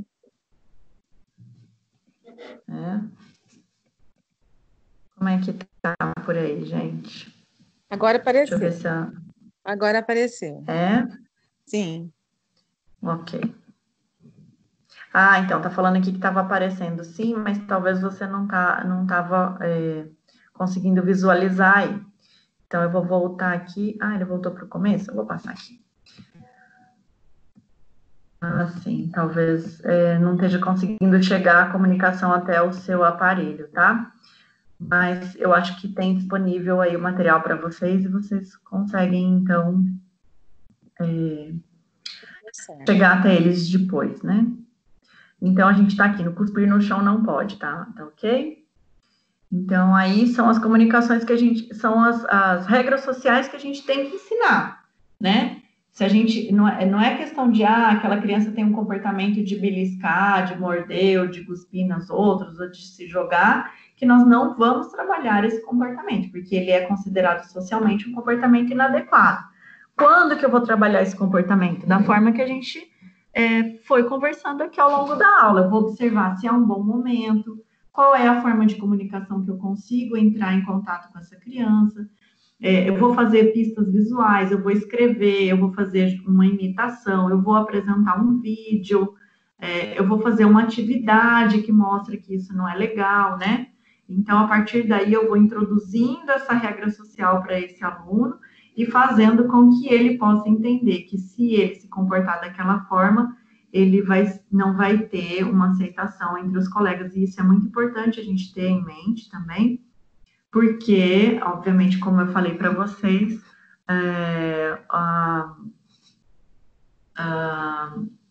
essa comunicação ela precisa acontecer e a partir dela que você vai trazer aí para o aluno a compreensão do social. Então, a linguagem compreensiva vai surgir primeiro, é aquilo que eu falei para vocês vão pegar, por exemplo, lá o anel, e dizer, isso é um anel, olha só o anel, ele é redondo, ele é quadrado, ele tem uma pedra, etc., para que ele compreenda que aquilo é um anel. Então, vamos supor que eu vou fazer a proposta da brincadeira do passa-anel. Então, não adianta eu chegar para a criança e já colocar um anel na mão dela e fazer ela passar na mãozinha dos amigos, né? Adianta que eu mostre, vai adiantar mais ainda, eu mostrar o anel para a criança, deixar ela brincar com aquele anel, e então mostrar que a gente vai trabalhar ao passa-anel. Então, essa é a linguagem compreensiva, que eu vou compreender o que é aquele objeto que eu estou querendo trabalhar com a criança. Então, o lápis, vou ensinar para ele o que é o lápis. Oi? Dá licença só um pouquinho. Eu estou com uma professora que chama Rosana Alves. Ela está desde as 5h30 tentando entrar na reunião e não consegue. Está falando que alguém na reunião deixará que você ingresse em breve, mas até agora ela não conseguiu entrar. Como é que a gente vai resolver isso? Não sei se a Lu consegue colocar ela, Lu. Luciana. Sim. Acho que ela já está tentando arrumar isso daí. Vamos ver se a gente consegue colocá-la logo na sala, tá? Obrigada. Então, tá bom. Desculpa, tá? Imagina. Pode interromper aí. O importante é a gente conseguir se comunicar. Tá falando aqui para ela tentar sair e entrar de novo. E tem que colocar o nome também, gente. A hora que for entrar, não esquecer de colocar o nome. Ela já Senão, fez. A gente não vai reconhecer. Ela já fez por várias vezes e só aparece essa mensagem para ela.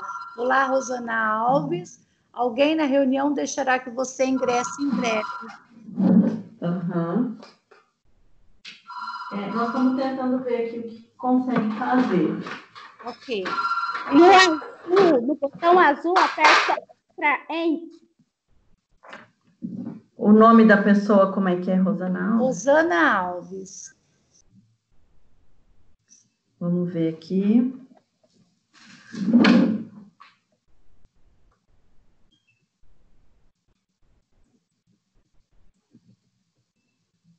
Rosana Alves está sendo aceita, mas o sinal dela está caindo. Talvez a internet dela esteja muito ruim. Ok, então eu vou Não é problema na sala, tá? Você então, pede para ela, se for o caso, ela tem acesso à aula gravada, tá? Então tá bom, obrigada. A gente aceita e ela cai, acho que é por isso que ela não está entrando. Obrigada a você, querida. Então, a gente tem aí a linguagem compreensiva, que é isso daí que eu falei para vocês, a gente chegar num vaso, explicar o que é o vaso, explicar que é a planta é viva, que a planta se machuca, né? Mostrar o que é o quadro negro, o que é o giz, isso seria assim, eu nomear para que essa criança tenha compreensão de que aquele objeto tem um nome. Quando a criança adquire a possibilidade de entender que nome aquele objeto tem, a gente passa para a linguagem expressiva. O que é? Ela conseguir expressar que aquilo é um vaso, aquilo é uma bola, o outro é um anel, e etc. Então, a partir mas eu preciso que ela compreenda primeiro, tá? A partir do processo de compreensão, vem a aquisição do processo de expressão. Então, é preciso trabalhar primeiro a compreensão. Antes de pedir que a criança aponte a bola, eu tenho que ensinar o que é a bola, entendeu? Então, eu chego e mostro o que é a bola, depois eu digo a palavra bola, eu mostro a figura bola, eu escrevo a bola, eu posso pegar a mão daquela criança e ir lá no quadro e fazer com que ela escreva a palavra bola, que ela escreva a palavra bola no quarto, tá? E então, no quadro negro ou no quarto, desculpa, no quadro ou no caderno, né? E ela precisa, então, ter essa compreensão para que ela consiga se expressar, seja de forma oral, seja pela figura, né? E para ela conseguir saber atender as ordens, tá? Então, assim, se eu quero dar uma ordem para a criança, pegue a bola, e a criança não compreende o que é a bola, ela não vai conseguir chegar até a bola. Então, a gente precisa dar uns passos atrás, ensinar que aquele objeto se chama bola, para que ela tenha essa expressão gravada no cérebro dela, e aí, então, eu poder emitir o comando de pegue a bola, ou de pegue o giz de cera, vamos pegar a canetinha e etc. Então, a gente precisa entender em que nível de comunicação esse aluno vai estar, tá? Aí eu dei um exemplo, né? Dar uma figura de uma cadeira. Se eu quero que ele sente-se naquela cadeira sempre, então eu dou a figura da cadeira, ou eu vejo que é um aluno que está sempre saindo da cadeira. Eu posso ter um PEX de cadeira, então quando eu vejo ele fora da cadeira, eu dou o PEX para ele, quer dizer, eu estou dando um comando de que ele precisa se sentar, é uma ordem, né? Uma ordem através da figura. Estou comunicando, olha, você está em pé e eu preciso que você sente. Então, você dá a figura e ensina para ele que quando você der a figura, ele precisa ir lá se sentar, tá? Descreve algumas características daquela figura, fala o nome do objeto, e aí, só depois que ele entende o que é aquela figura e como que ela chama, e para que ela serve, que ele vai conseguir atender a sua ordem, né? Atender ao seu comando. Então, essas pistas visual, auditiva e metacognitiva, elas são muito importantes para essa construção comunicativa, tá? Aí, é o que eu tenho falado para vocês, a gente tem que descobrir qual é a pista mais acessível para aquele aluno. Se ela é a pista visual, eu vou usar o PEX. Se ela é auditiva, eu posso continuar usando as dicas verbais, aí eu vou precisar mensurar se eu vou dar dicas mais ou menos elaboradas, né? Ou se ela é metacognitiva, ou seja, eu posso misturar tudo, posso colocar palavras, posso colocar frases e etc. E descobrir qual é essa pista vai auxiliar a busca aí desse entendimento dessas ordens. E, obviamente, novamente, aí, buscar os assuntos de interesse do aluno vão facilitar demais essa comunicação, certo? Trouxe para vocês aí, então, algumas atividades de pistas visuais que a gente pode ter dentro da escola, que é chegar na escola, ir para a sala de aula, fazer as atividades, aceitar a ajuda de alguém, na hora do recreio comer o lanche, brincar com os amigos, voltar para a atividade e acabou, muito bem, vamos para casa.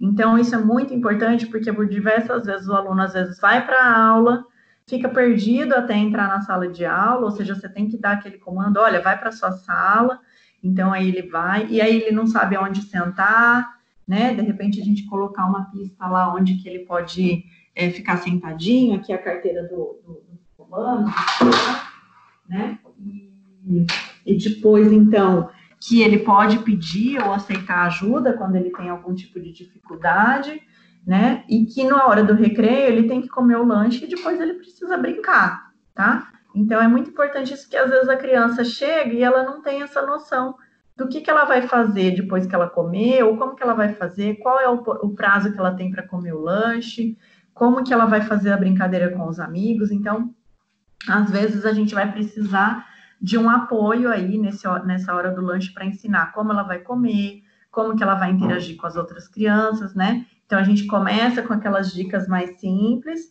até que a gente vai aumentando essa habilidade social de estar entre os pares na hora do recreio, tá? Vai aumentando esse repertório, tá? Ensina umas habilidades menores, mais simples, e depois a gente vai aumentando até a criança ter aí a independência de estar, quando ela escuta o sinal do recreio, ir para o recreio, tomar o seu lanche e conseguir brincar, tá?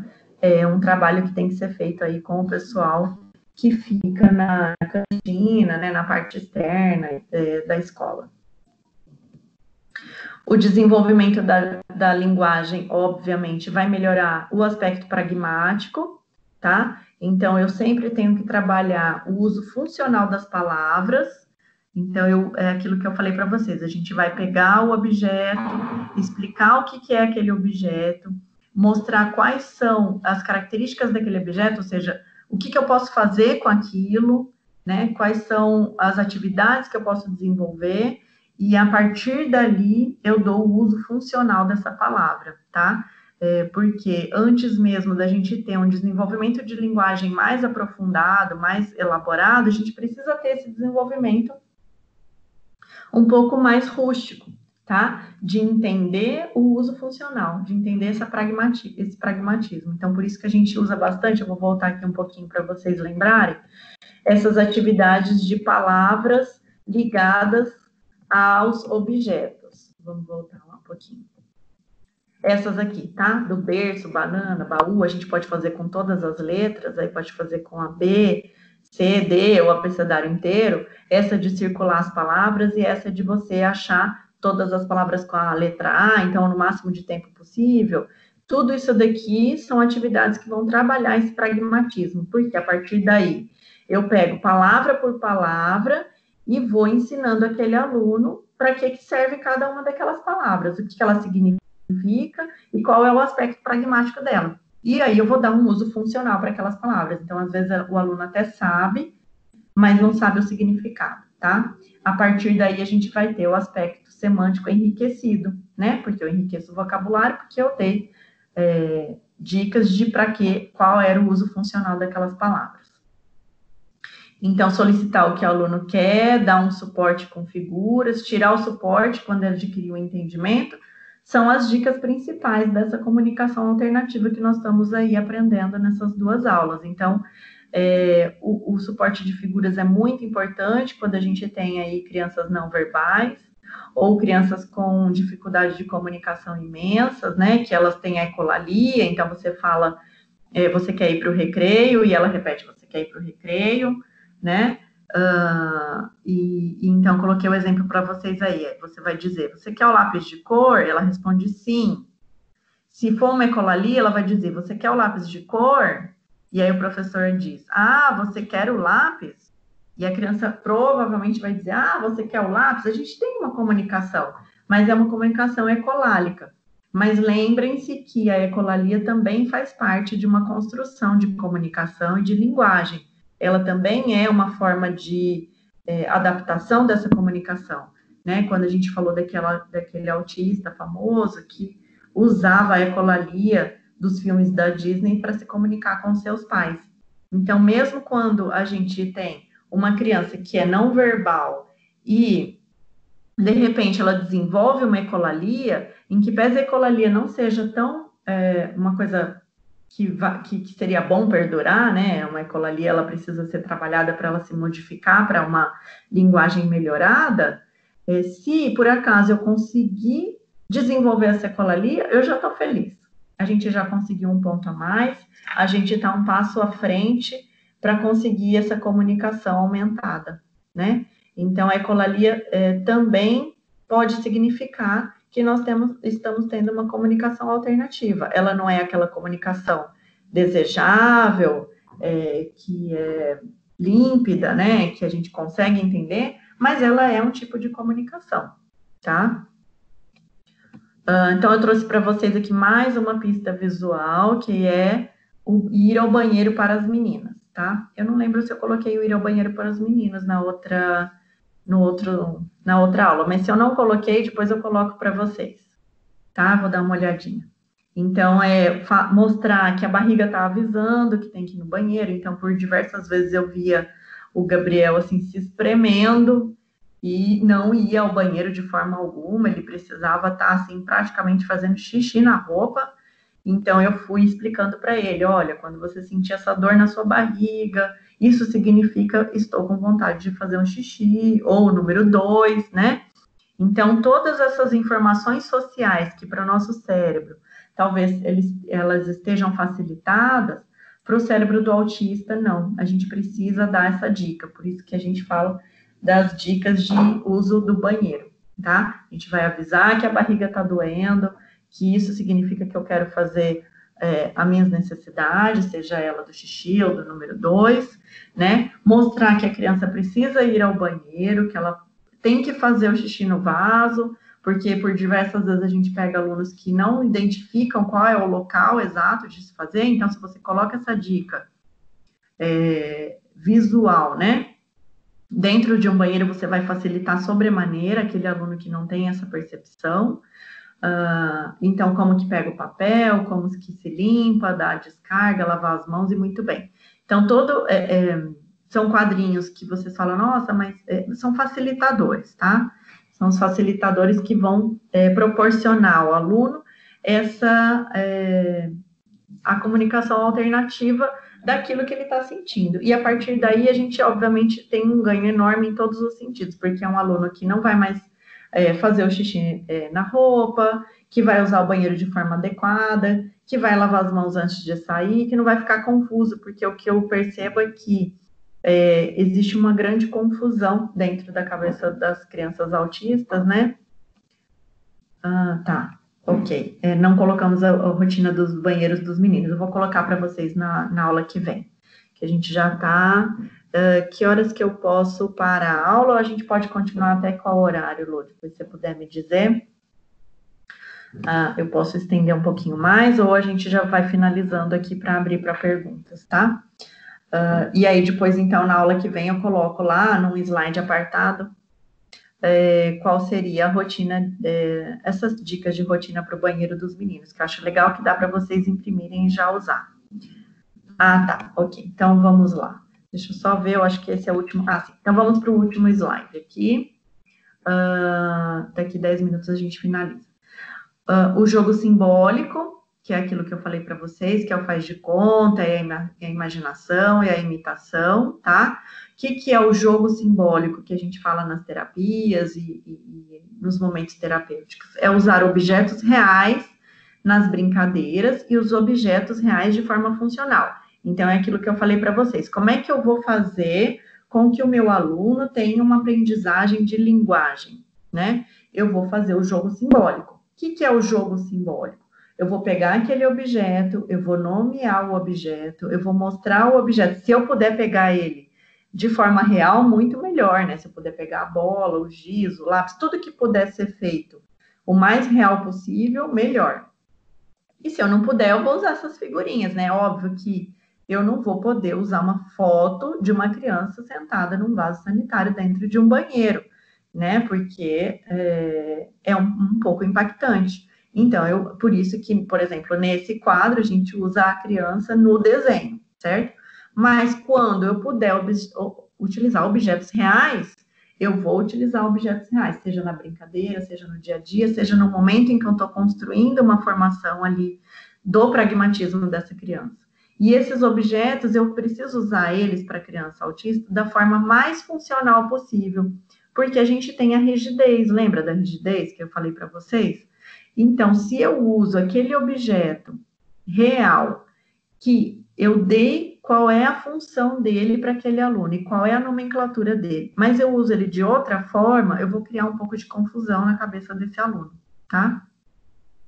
Então, eu vou pegar o carrinho e vou colocar o carrinho para andar na estradinha. Eu vou construir a estrada, eu posso até aproveitar para um momento lúdico ali de trabalhar a construção da estrada na folhinha de papel, ou a construção da estrada no chão da sala, lá com o giz ou com o durex, ou até mesmo no quadro negro, né? Mas eu vou ensinar aquela criança que aquilo chama carrinho. É o carro.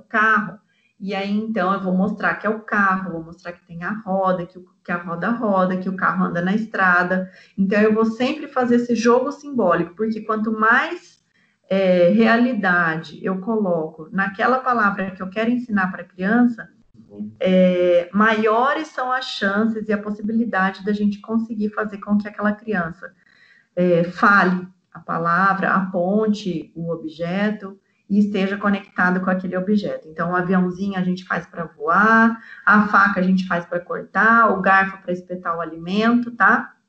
E aí o garfo e a faca, a gente pode usar o horário do almoço para chamar a atenção dessa criança, né?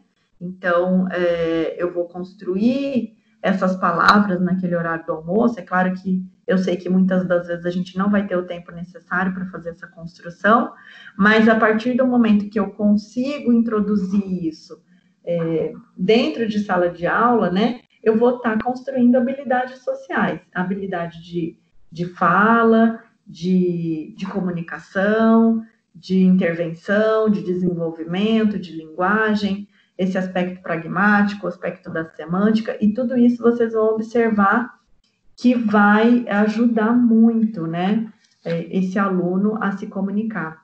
Então, esse jogo simbólico é aquele do faz de conta, né? Só que quando a gente vai fazer o faz de conta com o autismo, a gente pode usar a imaginação, mas quando a gente usa objetos reais e brincadeiras de forma funcional, ele vai ter uma construção muito mais aprimorada para essa criança, para esse aluno, certo? Então, deixa eu ver, eu acho que eu acabei aqui. Se alguém tiver alguma dúvida, a gente pode... Eu vou voltar aqui a tela para vocês me visualizarem. Acabei um pouquinho mais cedo, né? 6h45. Mas eu acho que eu acelerei um pouquinho vocês, né? Vou voltar aqui. Eu estou compartilhando, tá? Vamos lá. Eu vou parar de compartilhar a tela e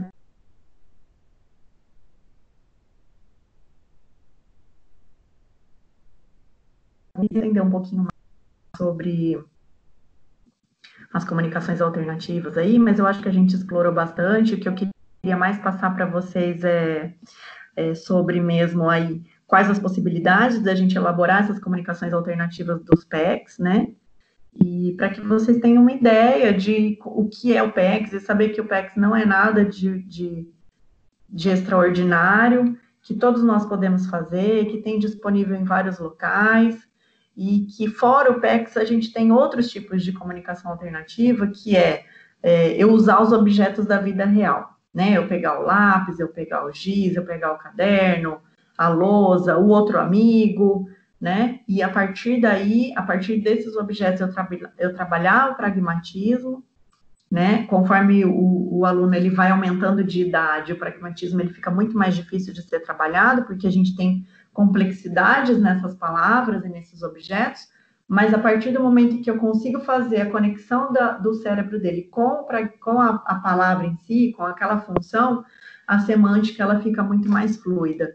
E o Gabriel tem uma alteração no pragmatismo e na semântica, muito considerável, por isso a grande dificuldade dele na interpretação de textos e no português.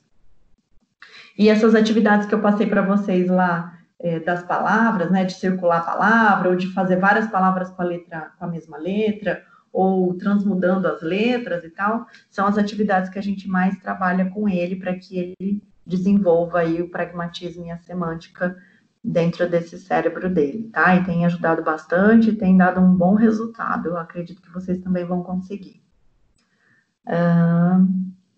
E aí, então, alguém tem alguma pergunta? Eu. Pois não.